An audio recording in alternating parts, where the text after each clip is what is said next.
ഈ കേസിന്റെ പ്രാരംഭഘട്ടത്തിൽ തന്നെ ബഹുമാനപ്പെട്ട ഹൈക്കോടതി പറഞ്ഞിരുന്നു, കുപ്രസിദ്ധരായിട്ടുള്ള ചില അന്തർദേശീയ വിഗ്രഹ മോഷ്ടാക്കൾ നടത്തിയതുപോലുള്ള ഒരു കൊള്ളയാണോ അദ്ദേഹത്തിന് കേരള പോലീസിനകത്തുള്ള സ്വാധീനം ഞാൻ പറയാതെ തന്നെ എല്ലാ മാധ്യമപ്രവർത്തകർക്കും മാലോകർക്കും എല്ലാം അറിയുന്നതാണ്.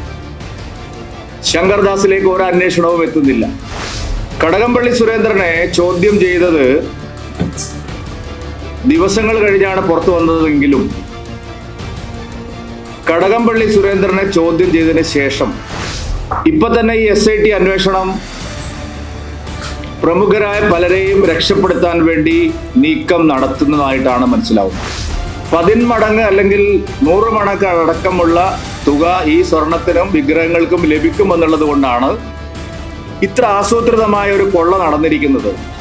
ശബരിമലയിൽ നടന്നത് ഒരു സാധാരണ കൊള്ളയോ കവർച്ചയോ അല്ല.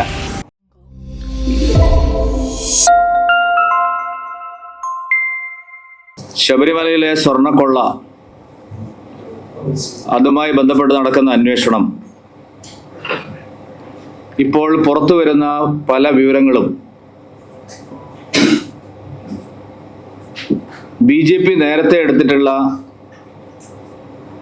ഈ കൊള്ളയിലെ മുഴുവൻ പങ്കും വെളിച്ചത്ത് വരണമെങ്കിൽ എല്ലാ കുറ്റവാളികളും നിയമത്തിന്റെ വലയിലാവണമെങ്കിൽ കേന്ദ്ര ഏജൻസികളുടെ അന്വേഷണം അനിവാര്യമായേ മതിയാവൂ എന്നുള്ള കാര്യം സ്ഥിരീകരിക്കപ്പെടുകയാണ്. നമ്മൾ സ്വർണ്ണക്കൊള്ളയുടെ വിശദാംശങ്ങൾ ഓരോന്നോരോന്ന് പുറത്തു വരുമ്പോഴും ഇവിടുത്തെ അന്വേഷണം കൊണ്ട് ഇത് പൂർണ്ണമായിട്ടും തെളിയാൻ പോകുന്നില്ല എന്നുള്ള വസ്തുതയിലേക്ക് എത്തിച്ചേരുകയാണ്. ഇപ്പൊ തന്നെ ഈ SIT അന്വേഷണം പ്രമുഖരായ പലരെയും രക്ഷപ്പെടുത്താൻ വേണ്ടി നീക്കം നടത്തുന്നതായിട്ടാണ് മനസ്സിലാവുന്നത്.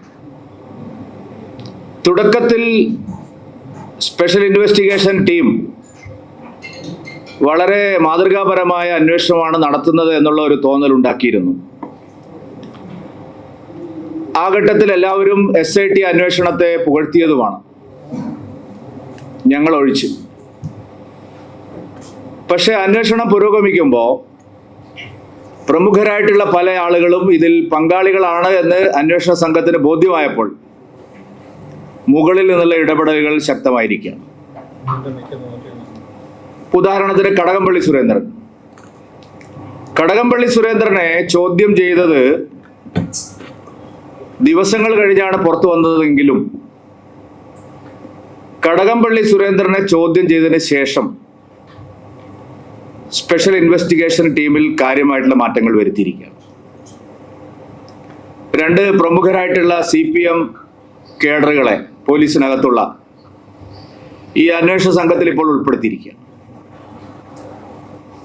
കടകംപള്ളി സുരേന്ദ്രനിൽ നിന്നും പോലീസിന് ലഭിച്ചിട്ടുള്ള വിവരങ്ങൾ ഗുരുതരമായിട്ടുള്ള സ്വഭാവമുള്ള കേസായി ഇത് മാറും. ഇപ്പോൾ ഭരിക്കുന്ന സർക്കാരിന്റെ തലപ്പത്തേക്ക് ഈ അന്വേഷണം എത്തും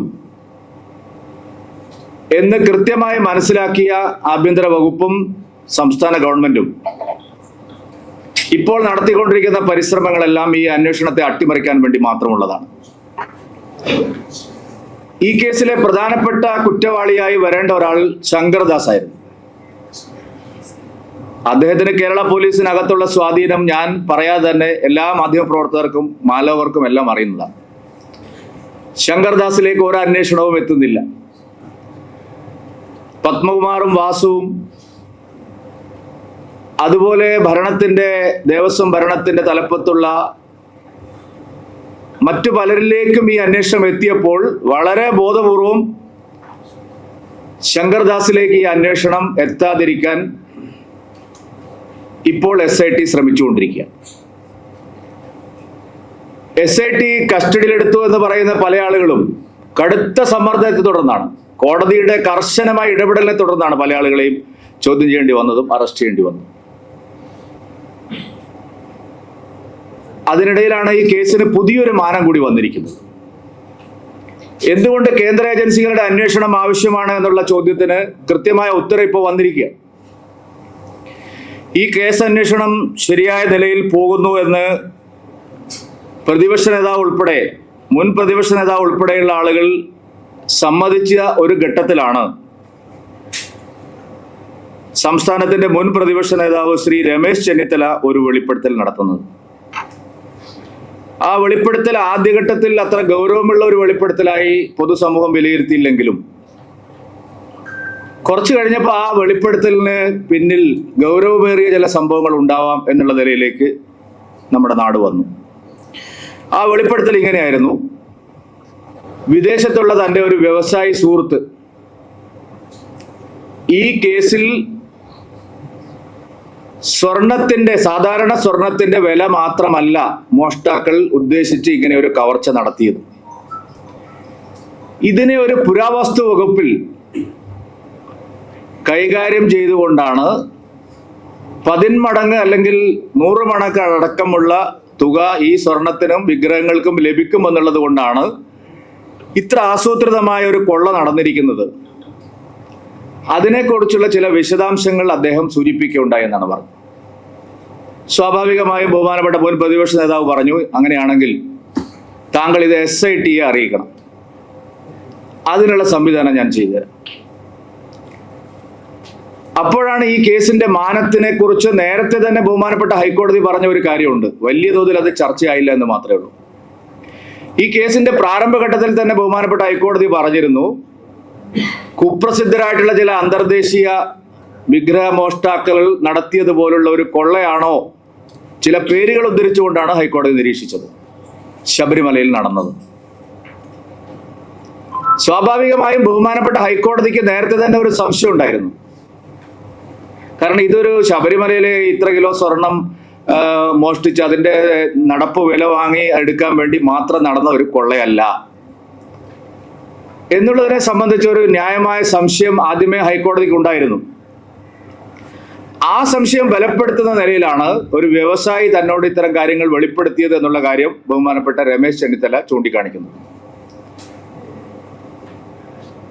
ഇപ്പൊ ഇന്നലെയാണെങ്കിൽ വിഗ്രഹങ്ങൾ പലതും, വ്യാളി, ശിവന്റെ പ്രതിമ, ഗോളക, നമ്മുടെ അയ്യപ്പന്റെ തൊട്ടു പിന്നിലുള്ള, ഇതെല്ലാം അവിടുന്ന് കൊണ്ടുപോയി എന്നുള്ള വിവരങ്ങളും അന്വേഷണ സംഘത്തിന് ബോധ്യമായിട്ടുണ്ട്. ദ്വാരപാലക ശില്പങ്ങൾ തിരിച്ചു കൊണ്ടുവരുമ്പോ അത് കൊണ്ടുപോയ ദ്വാരപാലക ശില്പമല്ല എന്ന് SITക്ക് ബോധ്യമായിട്ടുണ്ട്. അളവിൽ വ്യത്യാസം ഉണ്ടായിരുന്നു. ദ്വാരപാലക ശില്പങ്ങൾ പുനഃപ്രതിഷ്ഠിക്കുമ്പോൾ അതിന്റെ മുമ്പിൽ ചാർത്തിയ സ്വർണവുമായിട്ട് അത് പൊരുത്തപ്പെടുന്നില്ലെന്ന് SITക്ക് ബോധ്യമായിട്ടുണ്ട്. അപ്പൊ ഇതെല്ലാം ഒരു